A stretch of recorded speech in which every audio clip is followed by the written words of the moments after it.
Hello everyone! So magluluto tayo ng lutong probinsyana. So ang tawag po dito sa English ay pigeon peas, pero sa amin po ang tawag namin dito ay cardis.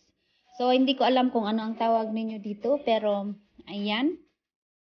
Na-miss ko lang yung lutong probinsyana. So magluluto ako ng simpleng vegetarian foods.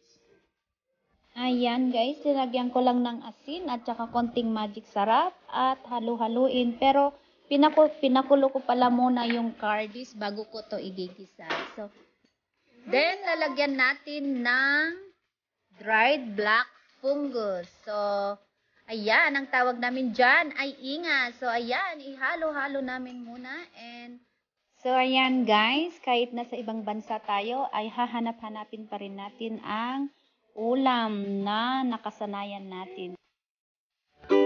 So, ayan guys. So, lalagyan natin ng sili para lalong maging masarap ang ating pigeon peas.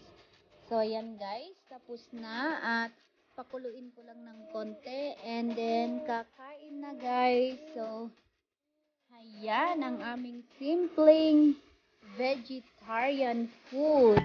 So, ayan guys. O, diba? Wow!